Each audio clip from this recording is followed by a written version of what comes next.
ঢাকার 2 সিটি কর্পোরেশনের নির্দেশনা অনুযায়ী 30 সেপ্টেম্বর থেকে কোরবানির পশু রাজধানীতে প্রবেশের কথা থাকলেও ব্যাপারীরা আসতে শুরু করেছেন অনেক আগ থেকে। তাই সবচেয়ে বড় হাট গাবতলী এখন কোরবানির পশুতে ঠাসা, তবে কেনাবেচা এখনো শুরু হয়নি।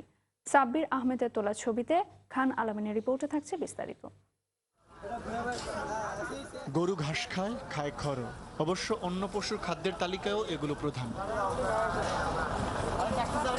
জামালপুরের মোশাররফ হোসেন কাজ গাবতলী পশুর হাটে এসব খাদ্যের যোগান দেয়া। অন্য সময়ের তুলনায় কুরবানির ঈদে একটু বেশি ধকল পোহাতে হয় তাকে। অবশ্য দাম কিছুটা বেশিই জুটে। এখন ঘাসের চাপটা একটু বেশি হলেও একটু খায় কম।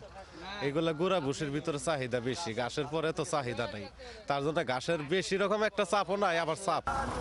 সিটি কর্পোরেশনের নির্দেশনা আছে 30 সেপ্টেম্বর থেকে ঢাকায় ঢুকবে পশুর গাড়ি, কিন্তু গরুর নিরাপত্তা ও অসুস্থতার কথা ভেবে আগেই চলে আসছে অনেক ব্যাপারী। বড় পশুর ক্ষেত্রে একটু বেশি ঝুঁকি থাকে বলেই তাদের আগে চলে আসা। যেমন 25 লাখ টাকা দামের গরু নিয়ে এসেছেন আমির চান। বুট বসি, গম বসি, কুড়া, যাও এটি খাওয়ায় লালন পালন করে এতটুকু বড় করা হয়েছে। 25 লাখ টাকা দাম চাইছি। এখন দেখি আল্লাহ পাক কোন পর্যন্ত ভাগ্যে আছে যেটুক সেটাই পাবো। ভুটানের বুট্টি গরু, দেশি জাতের এমন আকারের একটি গরু কত আর হবে? বড়জোর 25-30 হাজার, অথচ এর দাম প্রায় 2 লাখ। সৌদি দুম্বার দাম শুনলেও চোখ ছানা বড়া হবার জোগাড়। আকারে ছোট হলেও দাম পড়ছে 3 থেকে 6 লাখ টাকা।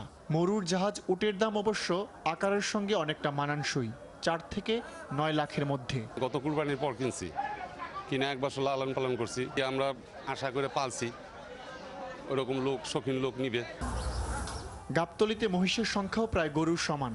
কুষ্টিয়ার কাউসার আলী এসেছেন 60টি মহিষ নিয়ে।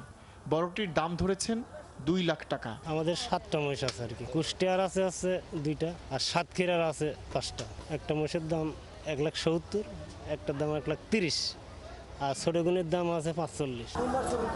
ছাগল ভেড়ার সংখ্যাটাও চোখে পড়ার মতো।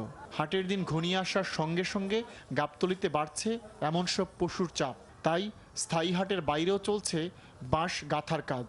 নিরাপত্তার জন্য নেওয়া হচ্ছে প্রয়োজনীয় ব্যবস্থা। খান আলামিন, RTV, ঢাকা।